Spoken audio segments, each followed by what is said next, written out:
जिस वीरांगना के नाम में ही प्रभु श्री राम का स्मरण हो, उसे भला शत्रु से कैसा भय होगा। ये सत्य घटना उत्तर प्रदेश के सहारनपुर में जन्मी भारत मां की वीर पुत्री राम प्यारी गुर्जर की है। बचपन से ही उन्हें वीर योद्धाओं की कहानियां सुनना अच्छा लगता था।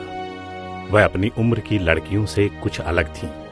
उनकी इच्छा होती कि वह किसी तरह अखाड़े में युद्ध कौशल सीखें, ताकि समय आने पर देश की रक्षा कर सकें। उस समय में महिलाओं को अखाड़े में जाने की अनुमति नहीं थी, लेकिन इतने से ही इस वीरांगना का हौसला टूटने वाला नहीं था।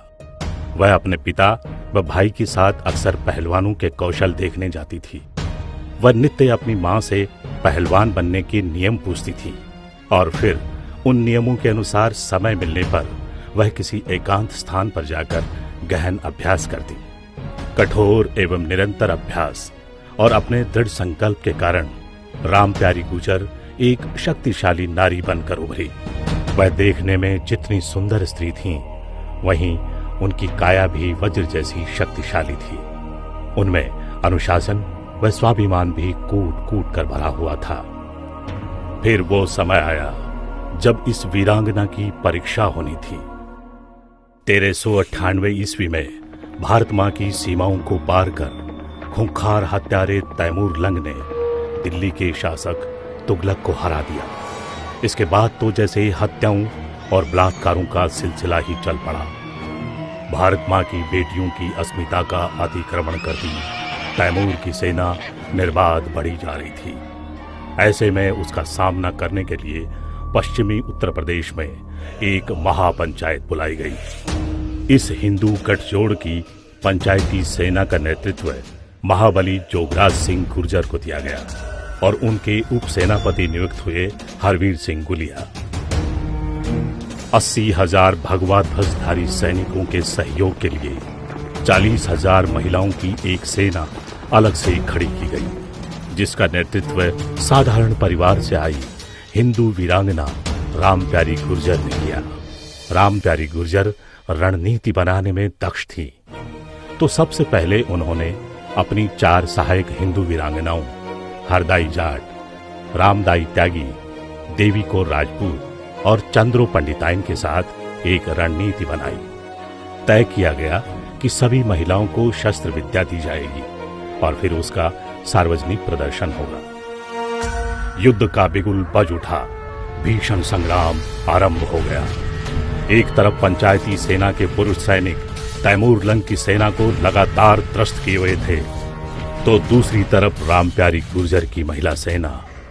जैसे ही तैमूर की सेना थक कर रात में विश्राम करती, उस पर धावा बोल देती। तैमूर के सैनिकों को सोए सोए मौत के घाट उतार देती और उनके मन पर गहरा आघात करती। यही नहीं, जब दिन के समय तैमूर की सेना लूटने, रसद पानी जुटाने और व्यभिचार के उद्देश्य से निकट के क्षेत्रों में निकलती, तब उसके आगमन से पहले राम प्यारी उन क्षेत्रों को खाली करा के वहां के निवासियों को किसी सुरक्षित स्थान पर पहुंचा दिया करती थी। रात दिन लगातार चलने वाले ऐसे छापामार अभियानों से तैमूर की सेना का मनोबल तेजी से टूटने लगा। उन्हें पल पल किसी अनिष्ट की आशंका होती। ये सब देखकर तैमूर अति क्रुद्ध हो उठा। उसने मेरठ को नष्ट करने की एक तिथि निश्चित की, किंतु उसके आक्रमण से पूर्व की रात राम प्यारी ने अपने 20,000 सैनिकों सहित तैमूरी सेना पर प्रचंड धावा बोल दिया। इस अप्रत्याशित हमले से उसके अनेक सैनिक हताहत हुए। जो बचे वे काफी भयभीत हो गए। अपनी सेना की ऐसी क्षति देख तैमूर खिसिया गया। उसने अपनी सेना का मुंह हरिद्वार की ओर मोड़ दिया। अब उसका लक्ष्य था हिंदू मंदिरों को तोड़ना और लूटना, लेकिन इस बार उसकी टक्कर कांटे की थी।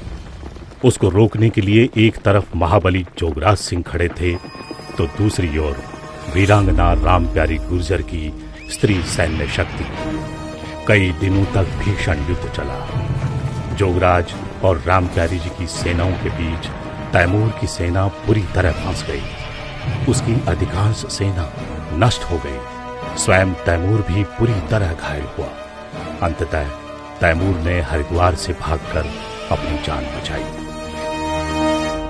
हिंदू स्त्रियों की अस्मिता की रक्षा करने वाली और भारत मां की तैमूर लंग से रक्षा करने वाली आदि शक्ति प्रतीक राम प्यारी, तुम्हारी सदा ही जय हो।